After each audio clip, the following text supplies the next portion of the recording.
Het was minder spectaculair dan de vorige ontploffing, maar wel net zo effectief. Want met minder springstof en kleinere plofjes wordt de rest van de Middensluis in Terneuzen gesloopt. En verder in deze Zeeland nu vandaag. Rechter veegt plannen voor nieuw bedrijventerrein van tafel. En Co, net begonnen, vreest nu al voor de toekomst.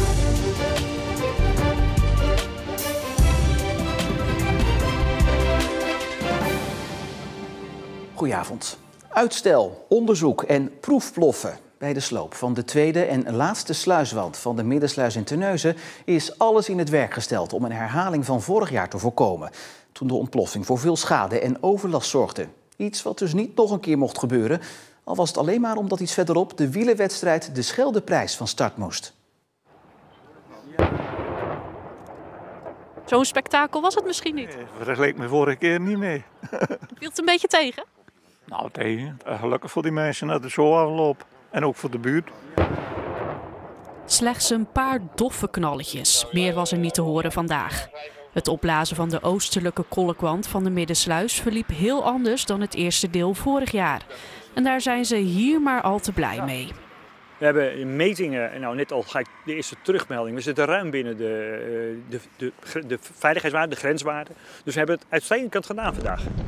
Een jaar geleden waren dit de beelden. Dit keer is er minder springstof gebruikt en zijn er korte pauzes tussen de ploffen gehouden. Wat we doen het in kleinere stukjes. Dus niet de hele muur, wat we vorig jaar in 1 keer gedaan hebben aan de westkant. Doen we nu de oostmuur in stukjes. En dat is eigenlijk ook een van de leerlingen, is dat je het stapsgewijs moet doen om te zorgen dat je niet te veel trillingen veroorzaakt. De eerste reeks ploffen op de oostelijke kolkwand van de Middensluis hier in Terneuzen is goed verlopen. En daar zijn ze niet alleen hier blij mee, maar ook een eindje verderop. Want begin van de middag werd het startsein gegeven voor de wielerwedstrijd de Scheldeprijs. Vroege toeschouwers moesten vanmorgen omrijden om in het centrum van Terneuzen te komen, want het sluizencomplex was tijdelijk afgesloten. Een grote parkeerplaats was ook nog eens dicht, waardoor het vinden van een parkeerplekje lastig kon zijn. Qua timing had het niet allemaal op een andere dag gekund? We hebben hier te maken met een groot project waarin een heleboel dingen samenlopen. De planning hiervan was zoals aangekondigd eind maart, begin april. Nou, we zijn op vandaag uitgekomen. We hebben goed overleg gehad met de mensen van de Scheldeprijs en afgesproken dat wij vroeg in de ochtend gaan zitten. Gaat u zelf ook nog even kijken? Nou, ik heb ook nog vandaag gewoon werk en ik ben niet echt een wielrenner, maar dat geeft niet. Ik laat het graag aan al de mensen die er veel plezier aan beleven over. Morgen vindt de laatste reeks ploffen plaats op de Middensluis. En dat wordt hetzelfde uitgevoerd zoals vandaag. Behalve dan dat er geen Scheldeprijs morgen is natuurlijk, waar ze rekening mee moeten houden. Dan is de wand goed gebroken, zodat die makkelijk kan worden gesloopt. Zodat straks, als de nieuwe sluis open is, de schepen erdoor kunnen varen. En naast een plof was in Terneuzen dus ook het startschot te horen van de Scheldeprijs. Voor de 5e keer reed de wielerwedstrijd door Zeeland richting België. En dat zal ook niet de laatste keer zijn. Maar kwamen de toeschouwers nou speciaal naar Terneuzen voor de wedstrijd of voor de bekendste deelnemer? Eigenlijk voor Mathieu. Ja, het is niet anders. Wat denkt u? Mathieu? Ja. Vanuit de cross en van alles wat hij al gedaan heeft. Maar dat ik hoorde dat hij zou komen, ben ik toch maar even op de fiets gekomen om te komen kijken. Daar komen we echt voor kijken. Leuk, het is een halve thuiswedstrijd. Als we uit de tunnel komen, dan kom ik op mijn trainingswegen en het lokale rondje is vlak aan mijn deur, dus het was een makkelijke keuze. Mathieu van der Poel had zich last minute aangemeld voor de Scheldeprijs, maar hij was niet de enige grote naam. Ook Dylan Groenewegen, de winnaar van vorig jaar Alexander Christophe en Fabio Jacobsen deden mee. Ik rij langs een dorpje in Zeeland waar ik familie heb wonen, Krabbedijken. Dus daar zal ik goed kijken of ze langs de weg staan. Waarom heb je toch besloten om hier te gaan rijden? Vooral omdat ik de week tussen Vlaanderen en Roubaix in de voorbije jaren best wel moeilijk vond om het juiste te doen. Dat er toch altijd een beetje decompressie is naar Vlaanderen voor mij. En ik denk dat dit een goede manier is om toch de benen op spanning te houden. Om 1:15 klonk het startschot en reden de renners via Zeeland naar de finish in Schoten. Vanuit Zeeland zou ik maar zeggen dat er een wielerwedstrijd weggaat. Het is altijd feest. Heel de sfeer eromheen, een circus. Ja, dat is hartstikke leuk. En ook de komende 3 jaar zal de Scheldeprijs hier in Terneuzen starten. Flanders Classics en de gemeente Terneuzen hebben de samenwerking voor de komende 3 jaar uitgesproken. En naar verwachting zal na de zomer de handtekening onder het contract worden gezet. Al dus verslaggever Eva van der Welen. En wie de Scheldeprijs heeft gewonnen kunt u vanavond lezen natuurlijk in onze app en anders op onze website. De Raad van State heeft de plannen voor een nieuw bedrijventerrein bij Middelburg van tafel geveegd. De gemeente wilde het gebied tussen Nieuwe Sint-Joosland en de A58 gebruiken voor het bedrijventerrein De Trekdijk. Daar waren omwonenden niet blij mee en stapten naar de rechter. De hoogste bestuursrechter heeft ze nu dus gelijk gegeven. Waanzinnig! Het recht heeft gezegevierd. Wow. Eindelijk en het verstand ook. Hyper de piep. Hoera! Ik kan het niet al. Het voelt als een opluchting. Er valt iets van je schouders. En we hebben eigenlijk altijd wind tegen gehad. We zijn altijd tegengewerkt, ook bij de participatietraject. Ja, het valt een pak van mijn schouders. Volgens de Raad van State voldoet het bestemmingsplan niet aan de voorwaarden en zou er in de omgeving nog voldoende ruimte zijn voor bedrijven om zich te vestigen. Ook is niet duidelijk hoeveel stikstof er zou worden uitgestoten door het nieuwe bedrijventerrein. In de haven van Rotterdam is afgelopen nacht 78 kilo cocaïne onderschept in een container die was bestemd voor een bedrijf in Zeeland. De drugs hebben een straatwaarde van bijna 6 miljoen euro en zaten verstopt tussen een lading bananen.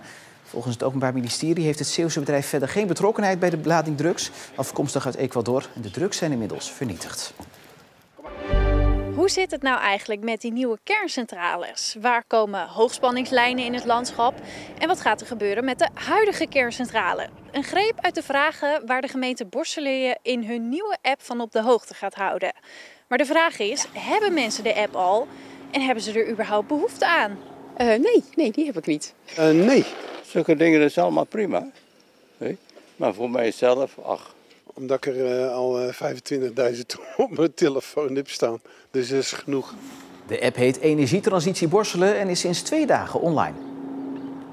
Ja, het is eigenlijk een soort tijdlijn met alle berichten die wij ook op onze website zetten over al die ontwikkelingen die in het kader van de grootschalige energietransitie in onze gemeente plaatsvinden. Wij denken dat een app een mooie extra kanaal is om informatie bij onze inwoners te krijgen.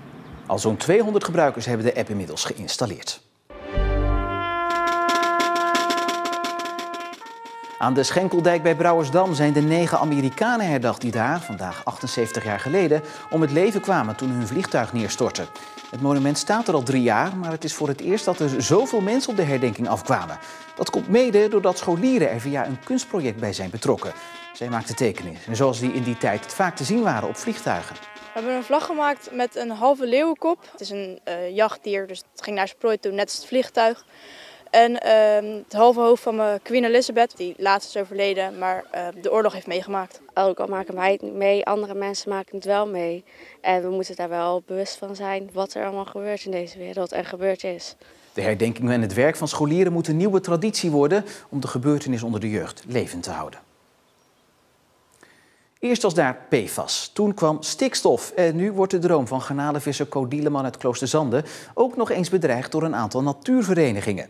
Het is namelijk nog maar de vraag of Dieleman en zijn zoon aan het einde van dit jaar nog steeds garnalenvissers zijn. Er is nog weinig over van de vissersglorie van weleer in de haven van Breskens. Er liggen een kreeftenvisser en wat garnalenkotters waarvan de bemanning laat weten hoe ze tegen de huidige stand van zaken aankijken. De komst van een nieuw visserschip van vader Co en zoon Niels Dieleman doet weinig af aan het treurige beeld. Hun droom, vissen op de Westerschelde, viel vorig jaar al in duigen. Daar kwam de PFAS tussen en toen konden we dus geen vis meer leveren en garnalen leveren uit dat stuk van de Westerschelde. Dus toen werd het advies gegeven om te verhuizen naar Breskens, om dan westelijk van Breskens te gaan vissen. Maar ook in Breskens pakten donkere wolken zich samen. Vissers moeten hun boten aanpassen om de stikstofuitstoot tegen te gaan. Met een computerprogramma wordt berekend wat de uitstoot van een boot is en gelukkig bleek voor Dieleman een andere regel te gelden. Wij worden gezien als dagvissers en de plaatsen waarop wij vissen kwamen uit dat programma dat wij niet te hoeven te investeren. Dus kon er toch gevist worden. In onbekende wateren weliswaar, maar met de hulp van collega's begon dat zijn vruchten af te werpen. De vissers hier en de mensen hier hebben ons goed ondersteund, hebben ons ook tips gegeven. Dus wat dat betreft kwamen we in een warm nest. Net toen de zaken begonnen te lopen, doemde er een nieuwe bedreiging op. 15 natuurverenigingen willen dat de vergunningen van vissers worden ingetrokken omdat er te veel schade aan de Natura 2000 gebieden wordt aangebracht door de bodemberoering van de netten. Maar de Dielemannen zeggen daar ook een uitzondering op te zijn. Wij vissen ook niet met kettingen, we vissen met rolletjes. De bordjes zelf die gaan over de bodem. Scheerbordjes noemen we dat.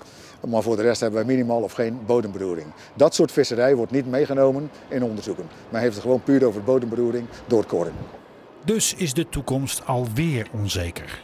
En toch geven Co en Niels het nog niet op. Ze denken dat in overleg een oplossing te vinden is.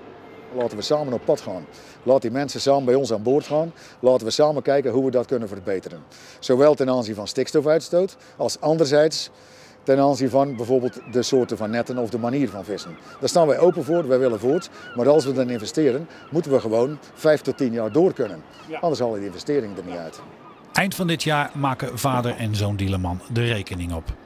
Dan zal blijken of hun droom bestaansrecht heeft of de moed samen met de boot in hun schoenen zal zinken.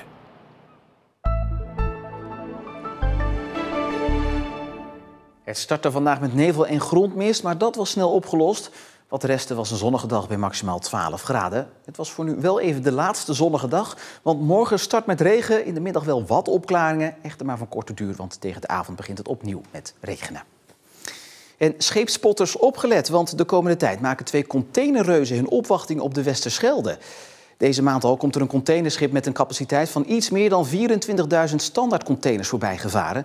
Maar in mei wordt die kolos al overtroffen door de MSC Loreto, hier nog in aanbouw, die bijna 200 standaardcontainers meer kan vervoeren.